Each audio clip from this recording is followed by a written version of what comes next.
A'udzu billahi minasyaitonir rajim. Bismillahirrahmanirrahim. Assalamualaikum warahmatullahi wabarakatuh.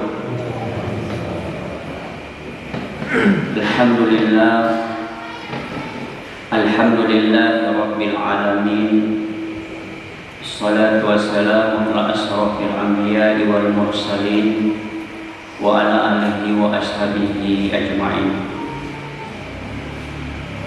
Raditu billahi wa rabba wa bil islami dina wa bi Muhammadin nabiyya wa rasulah. Kaum muslimin dan muslimat sidang jamaah subuh yang dirahmati Allah Subhanahu wa taala. Pertama dan terutama sekali, marilah kita selalu senantiasa mengucapkan puji dan syukur kehadirat Allah Subhanahu wa taala, di mana pada pagi yang sangat mulia ini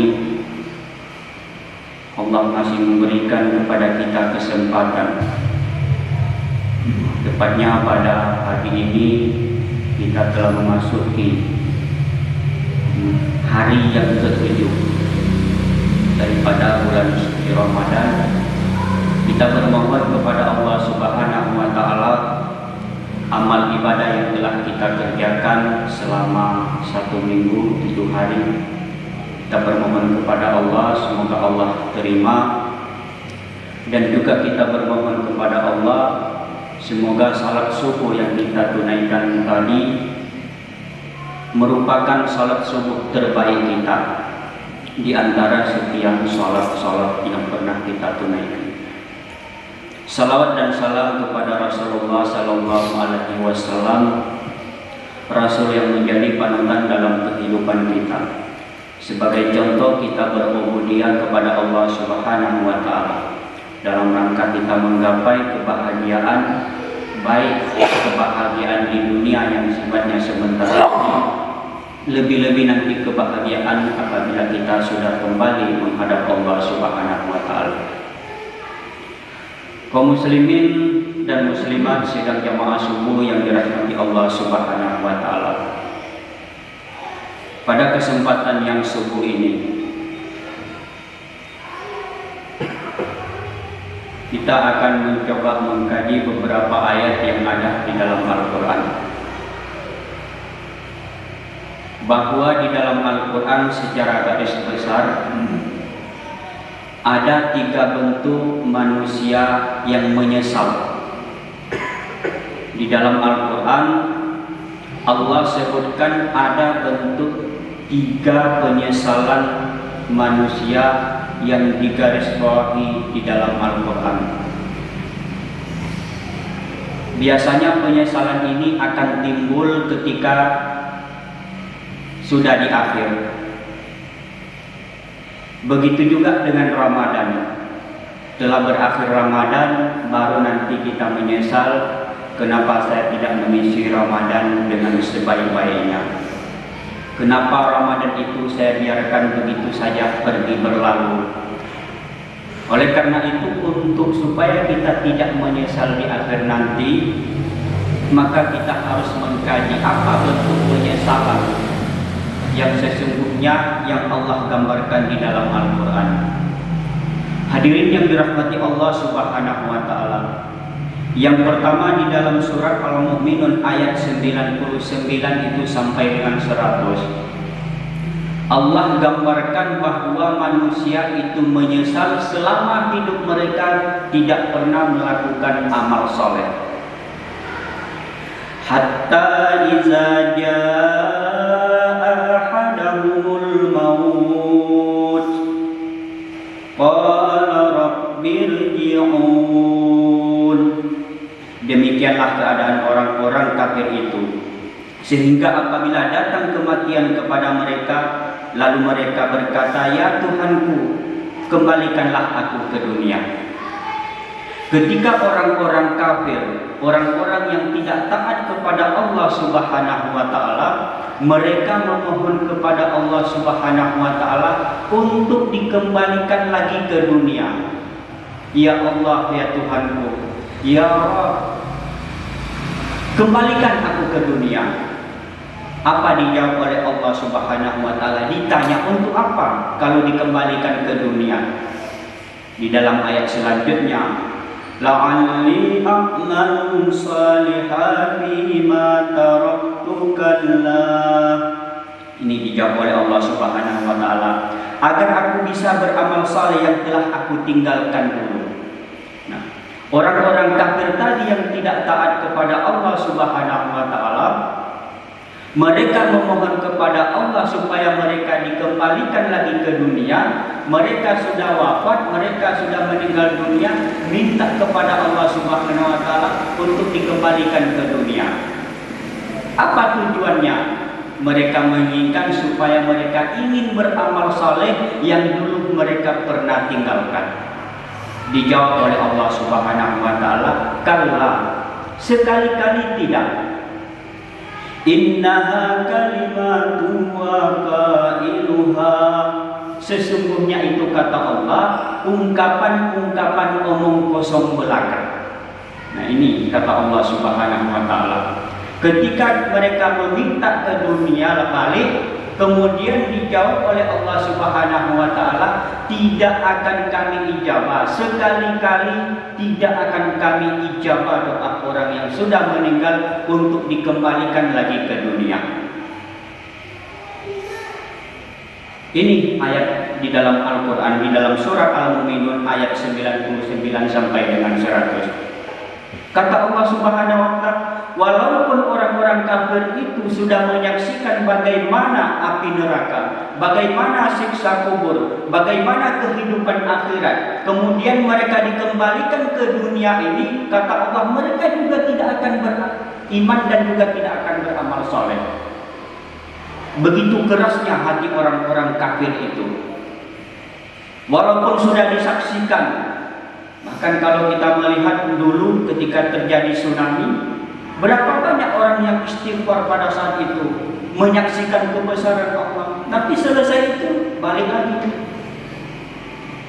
Hanya pada saat itu saja. Ketika kita misalnya dalam kesusahan, ya Allah, selamatkanlah aku. Ketika kita mungkin sedang mau tenggelam di dalam lautan, ya Allah, selamatkanlah aku.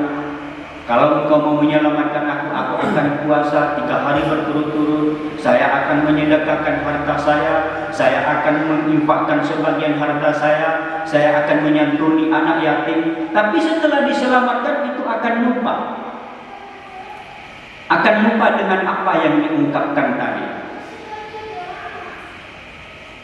Inilah sifat-sifat daripada sebahagian orang-orang kafir. Itu orang-orang kafir tidak akan mau menerima kebenaran. Kata Allah, sekalipun itu mereka dikembalikan ke dunia, mereka juga tidak akan beramal saleh. Hadirin yang dirahmati Allah Subhanahu wa taala, di dalam ayat ini dapat juga kita ambil kesimpulan dan beberapa makna, bahwa doa orang yang sudah meninggal itu tidak diijabah oleh Allah Subhanahu wa taala. Maka ada juga sebahagian orang datang ke kuburan orang yang dianggap keramat, mereka menganggap keramat, mohon ya berdoa, bukan mereka berdoa, tapi minta kepada kuburan itu yang penghuni kubur supaya didoakan. Nah, ini sebuah yang sangat keliru. Kalaupun mereka mau berdoa, itu doa untuk mereka supaya mereka dikembalikan mungkin ke dunia untuk beramal lagi, walaupun sudah banyak amalnya. Doa itu adalah doa orang yang masih hidup. Hari ini kita masih hidup, berbanyak berdoa, apalagi di bulan Ramadan ini. Maka di dalam ayat puasa itu, apabila mereka di akhir ayat tentang puasa, apabila mereka bertanya kepadamu tentang aku, wahai Muhammad, sesungguhnya jawablah, sesungguhnya aku ini dekat dan aku akan mengabulkan doa mereka. Ini ada hubungannya dengan puasa, karena kita sudah mentaati perintah Allah, puasa, kemudian menjauhi semua larangan-larangan Allah. Allah buka dengan ayat selanjutnya, kalau mereka berdoa kepadaku, niscaya aku kabulkan. Nah, maka doa kita hari ini perbanyak. Ya, jangan nanti sudah meninggal dunia ya, minta hadiah pahala pula. Nah, oke lah kalau nanti ada yang mendoakan dikirim. Kalau enggak, dengan berharap nanti amalan itu akan dikirim saudara-saudara kita. Hari ini kita masih ada kesempatan, perbanyak beramal soleh. Amal soleh itu banyak. Puasa amal soleh, sholat amal soleh. Bahkan ya, hal-hal yang sekecil pun kalau kita melaksanakannya dengan ikhlas, itu termasuk amal soleh yang akan menjadi amal kita ketika nanti kita sudah menghadap Allah Subhanahu wa Ta'ala. Ini kata Allah Subhanahu wa Ta'ala, bentuk penyesalan manusia yang pertama, mereka menyesal selama hidup mereka tidak pernah melakukan amal-amal soleh, dan ketika mereka sudah dipanggil oleh Allah Subhanahu wa Ta'ala, diwafatkan oleh Allah Subhanahu wa Ta'ala, mereka meminta supaya dikembalikan ke dunia untuk melaksanakan amal soleh. Maka kita hari ini masih hidup kesempatan, perbanyak beramal soleh, perbanyak istighfar, perbanyak sholat-sholat sunnah, sehingga itu akan menjadi sebuah amal soleh bagi kita nanti. Dan ketika kita sudah dipanggil oleh Allah Subhanahu wa Ta'ala, tidak termasuk orang-orang yang menyesal dan minta kembali ke dunia. Hadirin yang dirahmati Allah Subhanahu wa Ta'ala, yang kedua bentuk penyesalan manusia Allah gambarkan di dalam surat Al-Munafiqun ayat 10. Wa anfiqu mimma razaqnakum min qabli an ya'tiya ahadakumul maut fa yaqula rabbi laula akhartani ila ajalin qarib. Apa kata Allah Subhanahu wa Ta'ala? Disuruh wa anfiqu mimma razaqnakum, infakkanlah sebagian dari apa yang telah kami anugerahkan kepadamu sebelum kematian datang kepada salah seorang di antaramu. Lalu mereka berkata, sebahagian orang-orang lalu mereka berkata ketika hendak mau dicabut nyawanya, ya Allah, tangguhkan kematianku sesaat saja, sesaat saja, sebentar saja ya Allah. Ketika pada saat kita tidak mau menginfakkan sebahagian harta, kemudian kita tidak pernah bersedekah, tidak pernah mungkin mengeluarkan zakat, lalu orang-orang ini berkata, ya Allah, tangguhkan dulu kematianku sesaat saja ya Allah, walaupun sebentar saja. Ditanya oleh Allah Subhanahu wa Ta'ala, untuk apa kalau memang mau ditangguhkan? Lalu mereka berkata, wa asaddaka wa akuntum minas shalihin, ya Allah, aku ingin bersedekah, aku ingin berinfak, aku ingin mengeluarkan zakat, dan aku bisa termasuk orang-orang yang saleh. Hadirin yang dirahmati Allah Subhanahu wa Ta'ala, penyesalan bentuk manusia ini yang kedua, mereka selama hidup jarang dan tidak pernah menginfakkan sebagian harta yang telah anugerahkan kepada mereka. Allah perintahkan, infakkanlah sebahagian harta. Tidak usah banyak, sebahagian kata Allah, yang telah kami anugerahkan kepadamu, karena harta itu dari Allah. Kita lahir ke dunia ini tidak ada membawa apa-apa. Jarang kita dengar, bahkan tidak ada sama sekali orang yang lahir itu sudah ada pakaian lengkap. Itu membuktikan, hadirin yang dirahmati Allah Subhanahu wa Ta'ala, kita selama hidup di dunia ini itu semuanya sudah difasilitasi oleh Allah Subhanahu wa Ta'ala. Maka mereka menyesal, ya Allah, tangguhkan dulu kematianku sesaat saja ya Allah, supaya aku bisa bersedekah, supaya aku berinfak. Kenapa? Ayat yang pertama itu secara umum beramal saleh, mereka menyesal. Kemudian di ayat surat Al-Munafiqun ini diulang lagi, ada sebuah penyesalan, yaitu mereka dikhususkan menyesal karena tidak pernah berinfak atau bersedekah. Kenapa sedekah ini dikhususkan? Salah satu khusus suatu ibadah, ternyata sedekah itu luar biasa nilainya. Dan bahkan dalam riwayat-riwayat, ketika kita hendak menghadapi sakaratul maut, karena ayat ini adalah ketika orang mau dicabut nyawanya, ditangguhkan, bukan sudah meninggal, hendak mau dicabut nyawanya, mereka meminta, ya Allah, tangguhkan dulu kematian. Salah satunya adalah bisa meringankan orang dalam menghadapi sakaratul maut. Sedekah-sedekah yang telah kita keluarkan, infak yang telah kita keluarkan, zakat yang telah kita tunaikan kewajibannya, ketika kita hendak mau menghembuskan nafas terakhir, ini Allah gambarkan kepada kita ganjarannya. Bagaimana kisah sahabat Rasulullah SAW, ya, yang bernama Sa'ban, ketika beliau mau meninggal dunia, hanya sepotong roti yang pernah dia sedekahkan, dan pada saat itu Allah nampakkan ganjaran sepotong roti yang telah dia sedekahkan kepada orang yang kelaparan pada saat itu. Kemudian Allah nampakkan pahalanya. Apa ungkapannya? Ya Allah, kenapa tidak semua roti itu aku berikan pada saat itu, padahal hanya sepotong roti. Hadirin yang dirahmati Allah Subhanahu wa Ta'ala, apalagi di bulan Ramadan ini banyak yang bisa kita kerjakan, banyak yang bisa kita laksanakan. Banyak orang yang membuka donasi, ya, untuk berbuka puasa. Bisa kita bersedekah. Sepotong roti saja kita sedekahkan, apalagi kalau lebih dari itu, memberikan makan kepada fakir dan miskin. Itu luar biasa sekali pahalanya. Jangan sampai nanti ketika mau dicabut nyawa kita baru menyesali, Allah, tunggukan dulu sebentar. Saya ingin memberikan makan kepada fakir miskin, saya ingin menyantuni anak yatim, baru nanti sebuah penyesalan. Tapi dijawab oleh Allah Subhanahu wa Ta'ala, tidak diganggukan dan juga tidak dimajukan di dalam ayat selanjutnya.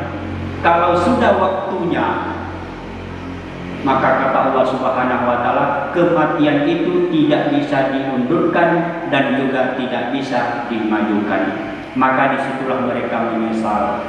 Harta yang selama ini mereka kumpul-kumpul tidak pernah dikeluarkan zakatnya, jarang sekali menyantuni anak yatim, jarang sekali melihat daripada fakir dan miskin, maka mereka menyesal. Penyesalan ini jangan sampai timbul kepada kita. Masih ada kesempatan untuk kita untuk beramal. Sebanyak apapun harta yang telah kita kumpulkan, kalau harta itu kita infakkan di jalan Allah Subhanahu wa Ta'ala, maka suatu saat nanti itulah harta kita yang sesungguhnya. Yang telah kita makan itu akan menjadi kotoran semua. Tidak lama. Kalau yang telah kita makan tadi waktu sahur, maka nanti sore itu akan menjadi kotoran. Semanis apapun makanan itu, sehebat apapun gizi makanan itu, seenak apapun makanan itu, setelah masuk dalam kerongkongan selesai, maka dia akan menjadi sebuah kotoran. Okelah kalau harta itu berasal dari sumber yang halal. Lalu kalau sumbernya yang bersumber dari yang haram, maka itu lebih celaka lagi. Hadirin yang dirahmati Allah Subhanahu wa Ta'ala. Dan harta yang kita kumpulkan itu, kemudian kita meninggal dunia, maka harta itu akan menjadi rebutan, bahkan menjadi warisan. Maka harta kita yang sesungguhnya itu adalah dibawa mati. Maka kalau ada orang mengatakan harta itu tidak dibawa mati, salah. Harta itu bawa mati. Bagaimana caranya? Infak, sedekah, keluarkan zakat. Itu maksud daripada kita bawa mati. Bukan ketika meninggal dikubur juga. Kalau ada mobil masuk di dalam mobil, dikubur juga mobilnya, bukan seperti itu, dibawa mati. Semua pakaian-pakaian juga dimasukkan ke dalam kubur. Tapi maknanya adalah harta yang telah kita kumpulkan. Kalau sudah memenuhi haul nisabnya, maka itu sudah dikeluarkan kewajiban sebagai zakat. Tapi kalau tidak, kita boleh berinfak, kita boleh bersedekah setiap hari. Dan sedekah itu adalah merupakan amalan yang sangat besar sekali pahalanya di hadapan Allah Subhanahu wa taala.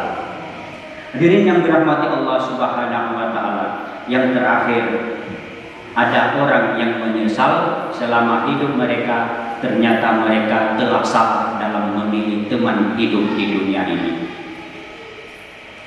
Mana ayatnya? Ya, digambarkan di dalam surat Al-Furqan ayat 28. Ya wailata laitani lam attakhiz fulanan khalila. Digambarkan Allah di dalam surat Al-Furqan ayat 28. Ya Allah, celakalah aku ya Allah, seandainya dulu si fulan itu tidak kujadikan teman baikku, tidak kujadikan teman akrabku, niscaya aku tidak akan dimasukkan di dalam api neraka ini. Ternyata hadirin yang dirahmati Allah Subhanahu wa taala, ada juga ya penyesalan kita digambarkan dalam Al-Qur'an. Kita ini salah dalam memilih teman. Maka untuk menyelamatkan kita bagaimana? Boleh kita berteman dengan orang-orang yang jahat itu, silakan. Tapi untuk membawa dia supaya dia bisa sadar.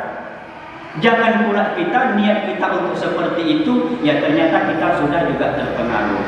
Yang sebelumnya kita tidak pandai main chip, ya, ternyata dengan berteman dengan dia kita sudah pandai. Kirim 2B, kirim apa itu bahasa-bahasanya itu. Bahkan kalau kita lihat di media-media sosial, yang lagi salat saja masih mau main chip itu. Ya. Kita lihat di video lagi sholat taraweh, putar spin itu berputar dia di depan imam, malah pula di situ diputar. Sedang sholat itu diputar, selesai taraweh, apa yang terjadi? Ada yang jackpot, saya tidak tahu bahasanya, tapi ada yang terjadi seperti itu. Sampai sedang sholat pun masih mau mengerjakan perbuatan seperti itu. Apalagi dia sedang tidak sholat. Maka untuk kita menghindari supaya nanti kita tidak menyesal dengan teman kita yang telah menjerumuskan kita, marilah kita pertama berteman dengan orang-orang yang soleh, berteman dengan orang-orang yang baik. Insya Allah kalau orang ini selalu kita jadikan teman, mereka mengajak kita untuk tadarus Al-Quran, mereka mengajak kita untuk berdakwah, mereka mengajak kita untuk selalu salat berjamaah, mereka selalu memberikan motivasi kepada kita. Apalagi kalau kita selalu berteman dengan orang-orang yang baik, yang soleh-soleh, yang punya motivasi tinggi, ya, kita akan terpengaruh. Satu nasihat saja singkat, ya itu akan menjadi terpengaruh bagi kita. Walaupun ungkapannya hanya 1 atau 2 kalimat. Ya. Ulama-ulama terdahulu tidak banyak mereka memberi nasihat, tidak banyak. Ya. Tapi nasihat itu sangat luar biasa sekali. Ya. Manfaatnya bagi kita untuk kehidupan kita selanjutnya. Maka oleh karena itu, sebelum penyesalan itu ada sama kita, yang pertama marilah kita memperbanyak amal soleh. Kesempatan kita masih ada, diberikan oleh Allah kepada kita supaya kita memperbanyak amal soleh. Yang kedua, marilah kita banyak bersedekah, berinfak, mengeluarkan zakat sebelum nanti suatu saat harta kita itu tidak diterima lagi daripada zakat dan infak kita. Dan itu akan menjadi sebuah penyesalan bagi kita karena kita telah meninggalkan harta kita di dunia ini dan kita sama sekali tidak membawanya menjadi bekal kita menuju akhirat nanti. Dan yang terakhir, hadirin yang dirahmati Allah Subhanahu wa taala, Mari kita jadikan teman hidup kita. Mari kita berteman dengan orang-orang yang saleh. Mari kita memperbanyak pergaulan kita dengan orang-orang yang selalu taat kepada Allah Subhanahu wa taala. Mungkin hanya ini yang dapat kami sampaikan di subuh ini. Mudah-mudahan ada manfaatnya, terutama sekali nasihat ini untuk diri pribadi kami sendiri yang menyampaikan. Wallahul muwaffiq ila aqwamit thariq. Assalamualaikum warahmatullahi wabarakatuh.